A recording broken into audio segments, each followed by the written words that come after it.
amazingly enough, 2 years later, I was traveling, I was living in California.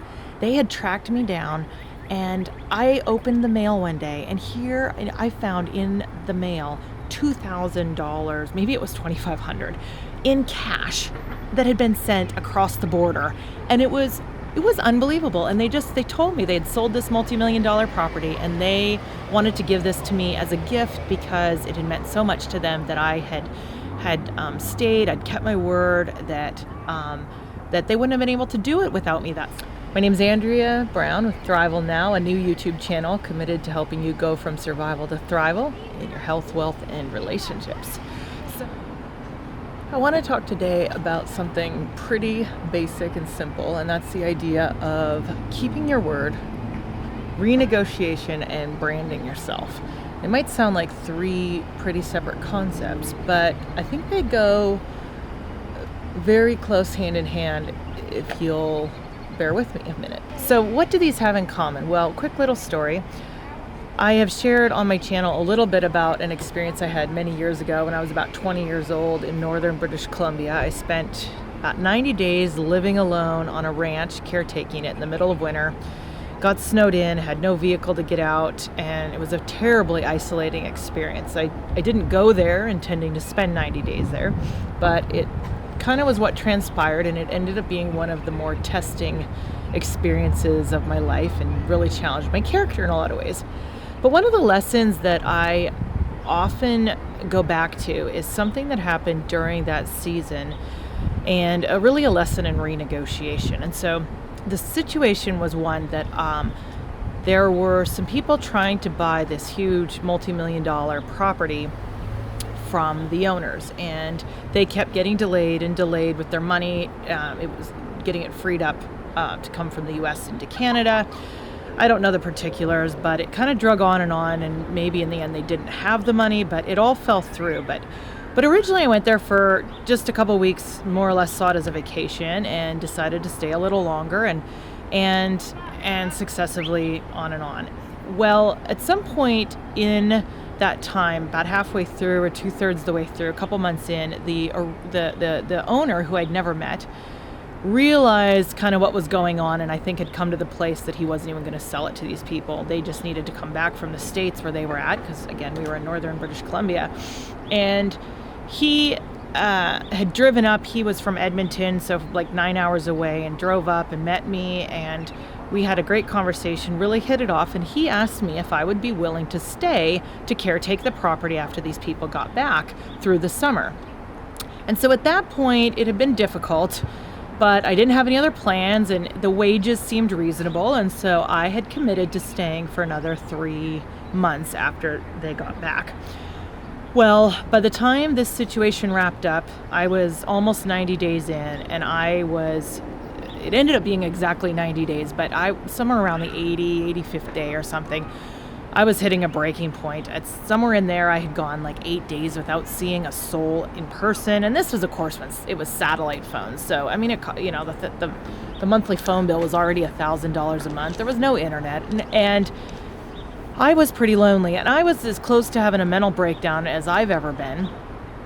And I was ready to bail. I just knew there was no way I could stay for 3 more months. And I was trying to figure out how to get out of it. I'd given my word to this guy, more or less promised. And I came from a family that was very strong to keep your word, and that kind of concept had been really encouraged. But here I was in this situation, a young 20-year-old, something like 21, I don't know what I was, and just struggling to figure out how to keep my word when I was going to have a mental breakdown. I had every reason to get out of this situation. I had every reason to bail.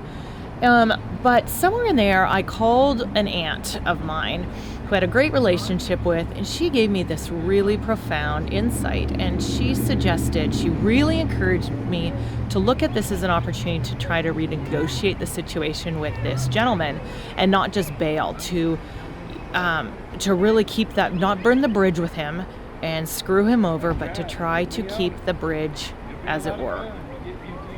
And so she gave me some suggestions, and I went back to the table with this gentleman. I offered something. I asked for something in order to keep, like, I just told him my situation, how bad I was struggling, that I hadn't been struggling that hard when I first made the agreement. So things had changed. But I also said, how important it was for me to keep my word, to follow through on what I agreed, and not to screw him over or bail on him. Like, I knew he needed somebody to caretake that property. It was vital, or it could get vandalized, and there was a lot, like hunters coming on the property. There was a lot of stuff. And so I made that an important piece of it. And then, based on her suggestion, I asked for something that could have made it possible for me to maybe be able to stay for the summer. In the end, that family released me from my commitment. And just like that, I was able to walk away with my integrity intact without burning a bridge. I was able to stay friends with this family for years. And in fact, casual, but amazingly enough, 2 years later, I was traveling. I was living in California. They had tracked me down, and I opened the mail one day, and here I found in the mail $2,000, maybe it was $2,500, in cash that had been sent across the border. And it was unbelievable. And they told me they had sold this multi-million-dollar property, and they wanted to give this to me as a gift because it had meant so much to them that I had stayed. I'd kept my word, that they wouldn't have been able to do it without me. And so I was just so blessed by that, and I was amazed. And so this is something that I have held on to for years. When I get in a jam, because keeping your word, I think I looked at it recently. The idea of keeping your word is a very archaic term. We use the word branding now for a lot about companies and their reputation, but also individuals. The term branding, first of all, gets searched something like 500,000 or 1 million times a month on Google. And on YouTube, I don't know what it was. I looked, branding myself. I think it was 100,000 searches a month just on that term alone, never mind all the variations. Brand yourself, how to brand myself. There's a huge number of searches. We understand that there's business and success based on having this idea of branding. But what is branding? Branding at its heart is your reputation. What is your reputation? It's you saying you will do something and keeping your word at its core. So you have this idea of branding that's tied to reputation, which is tied to this kind of archaic term, which is keeping your word. But how do you keep your word? This is the key. Understanding that if you are in a jam and you can't keep your word, and it's difficult, that you need to find a way to renegotiate those terms, and to do it in such a way that you can maintain relationship and keep those bridges. You want to keep that relationship at all costs. You don't want to burn bridges, because when you burn bridges, it'll come back to bite you. That's when people, if you're a young business, that's when you get, the reviews online saying, you and your business and your employees are, blah, blah, blah, blah, blah, blah, blah, but 0 stars or 1 star or 2 stars. And so if you want to build your reputation in your business, and you as an individual, which is, you as a business, then you need to understand this concept. And I hope this idea helps you today, because I want to see you succeed.